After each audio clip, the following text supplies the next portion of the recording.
പ്രധാനമന്ത്രി നരേന്ദ്രമോദിക്ക് എല്ലാവിധത്തിലും ഒരുങ്ങിക്കഴിഞ്ഞു തൃശൂർ നഗരം. ഉച്ചയ്ക്ക് 2 മണിക്കാണ് അദ്ദേഹം എത്തുന്നത്. ആദ്യം സ്വരാജ് റൗണ്ടിലെ റോഡ് ഷോ, പിന്നീട് തേക്കിൻകാട് മൈതാനിയിൽ 2 ലക്ഷം വനിതകൾ പങ്കെടുക്കുന്ന മഹിളാ സമ്മേളനം. ഇതിനായി BJP പ്രവർത്തകരും മറ്റു ജില്ലകളിൽ നിന്നുള്ള സാധാരണക്കാരും ഉൾപ്പെടെ വൻ ജനാവലിയാണ് തൃശൂരിൽ രാവിലെ മുതൽ തന്നെ എത്തിച്ചേർന്നുകൊണ്ടേയിരിക്കുന്നത്. ഞങ്ങളുടെ പ്രതിനിധികളും അവിടെ സജ്ജമാണ്. ആദ്യം ബീന റാണിയിലേക്ക്. ബീന, ഈ മണിക്കൂറിൽ നൽകാവുന്ന ഏറ്റവും പുതിയ വിവരങ്ങൾ.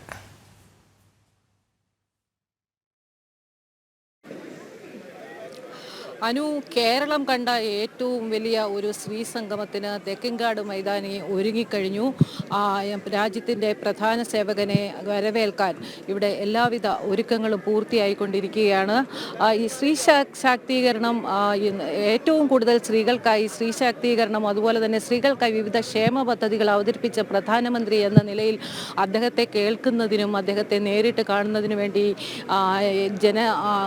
ജനലക്ഷങ്ങളാണ് ഇങ്ങോട്ട് ഇപ്പോൾ വന്നുകൊണ്ടിരിക്കുന്നത്. ഏതാണ്ട് 12 മണിയോടെ വനിതകളെ അല്ലെങ്കിൽ മഹിളാ സംഗമത്തിൽ പങ്കെടുക്കാൻ എത്തുന്നവരെ അകത്തേക്ക് കയറ്റി തുടങ്ങും.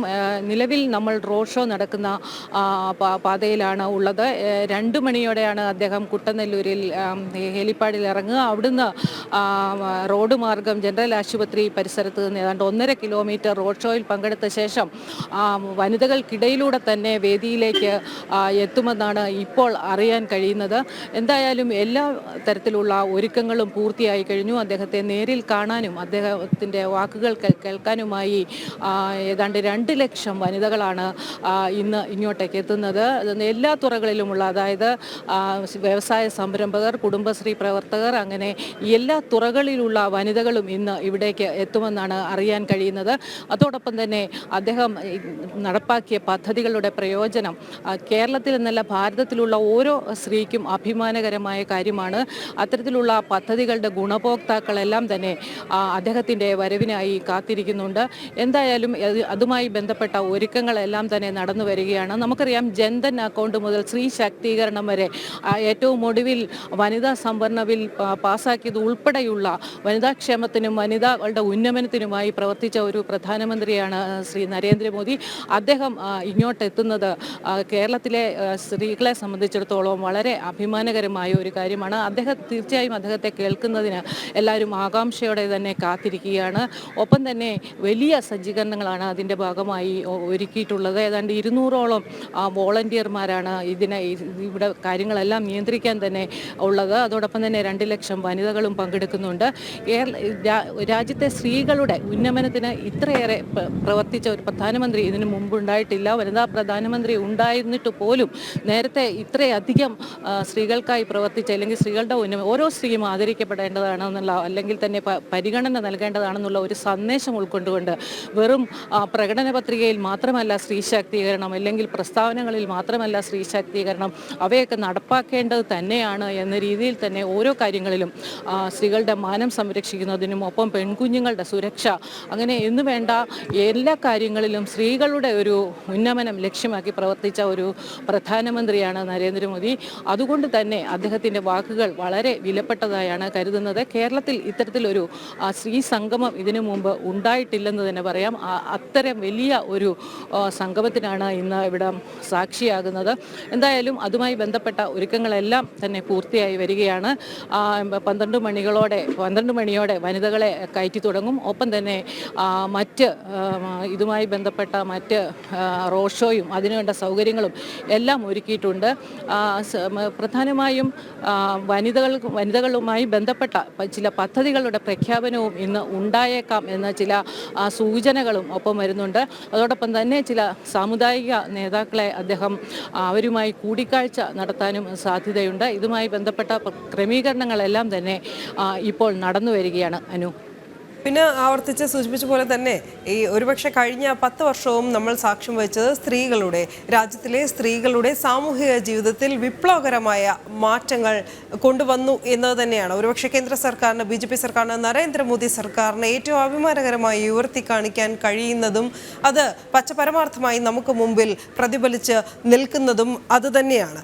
ഒരുപക്ഷെ ബീനിപ്പോൾ പങ്കിട്ട ഒരു പ്രതീക്ഷ, ഇനി കൂടുതൽ പദ്ധതികൾ, ഒരുപക്ഷെ ആ പദ്ധതികളുടെ പ്രഖ്യാപനം കേരളക്കരയിൽ ഉണ്ടായേക്കും എന്നുള്ളത് അതും ഒരു വലിയ പ്രതീക്ഷയായി തന്നെ നിലനിൽക്കുന്നു. നമുക്കറിയാം ഓരോ ഇടങ്ങളിലും അദ്ദേഹം എത്തുമ്പോൾ ആ പ്രദേശത്തെ മനസ്സിലാക്കി തന്നെയാണ് അവിടേക്ക് പുതിയ വികസന കാഴ്ചപ്പാടുകളും പദ്ധതികളും എത്തുന്നത്. ഏറ്റവും ഒടുവിലത്തെ ഉദാഹരണമായി നമുക്ക് കഴിഞ്ഞ ദിവസത്തെ അദ്ദേഹത്തിൻ്റെ ലക്ഷദ്വീപ് സന്ദർശനം തന്നെ കണക്കിലെടുക്കാം. കാരണം ലക്ഷദ്വീപിൽ അദ്ദേഹം ഊന്നൽ നൽകിയത് അവിടുത്തെ ഇന്റർനെറ്റ് കണക്ടിവിറ്റി മെച്ചപ്പെടുത്തുക എന്നതിന് തന്നെയാണ്. അദ്ദേഹം ആവർത്തിച്ച് പറഞ്ഞിരുന്നതും അപ്രകാരം തന്നെയാണ്. തീരദേശ മേഖലയെ ഏറെ ആശ്രയിക്കുന്ന, സമുദ്രത്തെ ഏറെ ആശ്രയിക്കുന്ന ജനതയാണ് ആ ദ്വീപ് പ്രദേശത്തുള്ളത്. അതുകൊണ്ട് തന്നെ അവർക്ക് ഏറ്റവും അനിവാര്യമായ രീതിയിൽ അടിസ്ഥാന സൗകര്യ വികസനം എപ്രകാരമാണ് കേന്ദ്ര സർക്കാർ അവിടേക്ക് കൊണ്ടുവന്നത് എന്നത് അദ്ദേഹത്തിൻ്റെ പ്രസംഗത്തിലും അദ്ദേഹം പ്രഖ്യാപിച്ച പദ്ധതികളിലൂടെയും നമ്മൾ കണ്ടതാണ്.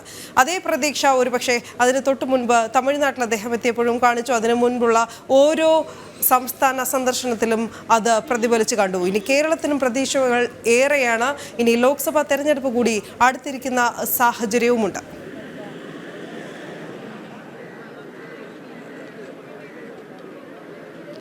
അനു, തീർച്ചയായും ഒരു കാര്യം മനസ്സിലാക്കേണ്ടത്, NDAയുടെ ഒരു പ്രതിനിധി പോലും ലോക്സഭയിലേക്ക് എത്താഞ്ഞിട്ട് പോലും കേരളത്തിന് വേണ്ടി അദ്ദേഹം ചെയ്ത, അല്ലെങ്കിൽ ഭാരതത്തിലെ സ്ത്രീകൾക്ക് വേണ്ടി അദ്ദേഹം ചെയ്തതിൻ്റെ ഗുണഭോക്താക്കളായി കേരളത്തിനുള്ളിൽ തന്നെ നിരവധി ആളുകളുണ്ട്. അദ്ദേഹം നടപ്പാക്കിയ വിവിധ ക്ഷേമ പദ്ധതികൾ, ഉജ്ജ്വൽ യോജനയായാലും അതുപോലെ തന്നെ സ്വച്ഛ് ഭാരത് മിഷനിലൂടെ ശൗചാലയം, അങ്ങനെ നിരവധി പദ്ധതികൾ അദ്ദേഹം നടപ്പാക്കിയ എല്ലാം തന്നെ അതിൻ്റെ എല്ലാം ഗുണഭോക്താക്കളും കേരളത്തിൽ ഉള്ള സ്ത്രീകളും അത്തരത്തിലുണ്ടായിട്ടുണ്ട്. അതുകൊണ്ട് തന്നെ അദ്ദേഹത്തിൻ്റെ ഇപ്പോഴത്തെ ഈ സന്ദർശനം വളരെ പ്രതീക്ഷകൾ നൽകുന്നതാണ്. പ്രത്യേകിച്ച് ലോക്സഭാ തെരഞ്ഞെടുപ്പ് അടുത്തിരിക്കുന്ന ഒരു സാഹചര്യത്തിൽ ലോക്സഭാ തെരഞ്ഞെടുപ്പിന് മുന്നോടിയായി ഒരു പ്രചരണത്തിൻ്റെ ആദ്യഘട്ടം എന്ന നിലയിൽ തന്നെ അദ്ദേഹത്തിൻ്റെ ഈ സന്ദർശനത്തെ വിലയിരുത്തപ്പെടുന്നുണ്ട്. എന്തായാലും സ്ത്രീകളുടെ ക്ഷേമം അല്ലെങ്കിൽ വനിതാ വികസനം ഇതെല്ലാത്തിനും പ്രധാനമന്ത്രി മുൻതൂക്കം നൽകുന്നു, കേന്ദ്ര സർക്കാർ മുൻതൂക്കം നൽകുന്നു എന്നത് നിസ്തർക്കമായ ഒരു കാര്യമാണ്. നേരത്തെ ഈ ഒടുവിലുണ്ടായ വനിതാ സംവരണ ബില്ല് തന്നെ നിയമനിർമ്മാണ സഭകളിൽ സ്ത്രീകളുടെ പ്രാതിനിധ്യം 33% വർദ്ധിപ്പിക്കുക എന്ന് പറയുമ്പോൾ തന്നെ സ്ത്രീകളുടെ, അതായത് ഗാർഹിക പീഡനം, അതുപോലെ സ്ത്രീകളെ മേലെയുള്ള ചൂഷണം, അതിക്രമം ഇതെല്ലാം തന്നെ ഇല്ലാതാക്കാൻ ഇത്തരം നടപടികൾ സഹായിക്കുന്നു എന്നുള്ളത് ഓരോ സ്ത്രീയെ സംബന്ധിച്ചിടത്തോളം വളരെ അഭിമാനകരമായ കാര്യമാണ്. ഇത്തരത്തിൽ ഏറ്റവും കൂടുതൽ സ്ത്രീ ശാക്തീകരണം നടപ്പിലാക്കിയ ഒരു പ്രധാനമന്ത്രി എന്ന പേരിൽ തന്നെ അദ്ദേഹം വളരെയധികം ആദരവർഹിക്കുന്നുണ്ട്. ഒപ്പം തന്നെ വനിതാ സംവരണ ബില്ല് പാസ്സാക്കിയതിൻ്റെ ഒരു ആദരമായി BJP ഇത്തരത്തിലൊരു ഇന്നത്തെ ഒരു സംഗമത്തെ കാണുന്നുണ്ട്. അത്തരത്തിലുള്ള ആദരം അർപ്പിക്കുന്ന ഒരു സംവിധാനവും ഇതോടൊപ്പം ഉണ്ടാകും. എന്തായാലും പ്രധാനമന്ത്രിയുടെ വരവ് എത്രത്തോളം, അല്ലെങ്കിൽ സന്ദർശനം എത്രത്തോളം ആകർഷകമാക്കാമോ അത്രത്തോളം വലിയ സ്വീകരണമാണ് അദ്ദേഹത്തിനായി ഒരുക്കിയിട്ടുള്ളത്. നിരവധി ആളുകൾ ഇപ്പോൾ ഇങ്ങോട്ട് എത്തിത്തുടങ്ങിയിട്ടുണ്ട്. ഏതാണ്ട് 2 മണിയോടെയാണ് പ്രധാനമന്ത്രി എത്തുന്നതെങ്കിലും അധികം താമസിയാതെ തന്നെ വേദിയും പരിസരവും എല്ലാം മഹിളകളെ കൊണ്ട് നിറയുമെന്നുള്ള കാര്യം ഉറപ്പാണ്. ഏതാണ്ട് 2 ലക്ഷം വനിതകളാണ് 4 ജില്ലകളിൽ നിന്നായാണ് ഇന്ന് ഇത്രയധികം വനിതകൾ ഇങ്ങോട്ട് എത്തുന്നത്. കേരളത്തിൽ നിന്ന് 4 ജില്ലകൾ മാത്രമാണ് ഇന്നോട് പ്രതിനിധീകരിക്കുന്നതെങ്കിൽ പോലും 2 ലക്ഷം വനിതകൾ ഇന്നിങ്ങോട്ട് എത്തുന്നുണ്ട്. വേദി പങ്കിടുന്നവരുടെ കാര്യം നോക്കിയാൽ തന്നെ നമുക്ക് മനസ്സിലാകും. വിവിധ തുറകളിൽ പ്രാഗൽഭ്യം തെളിയിച്ചവർ ആണ് ഇന്ന് നമ്മുടെ കൃത്യമായ നിലപാടെടുത്ത, ഇല്ലെങ്കിൽ കൃത്യമായ കാര്യങ്ങൾ പൊതു സമൂഹത്തിന് മുമ്പിൽ വിളിച്ചു പറഞ്ഞ ആളുകളും ഒപ്പം തന്നെ വിവിധ മേഖലകളിൽ കഴിവ് തെളിയിച്ച് ഇപ്പോൾ ബീന കണ്ണൻ ഡിസൈനർ മേഖലയിൽ വ്യക്തിമുദ്ര പതിപ്പിച്ച ഒരു വ്യക്തിയാണ്. ഒപ്പം തന്നെ നടി ശോഭന, നമ്മുടെ പത്മശ്രീ പുരസ്കാരം നേടിയ, അങ്ങനെ നിരവധി ആളുകൾ, നിരവധി വനിതകളെ ഇന്ന് ആദരിക്കുന്നുണ്ട്.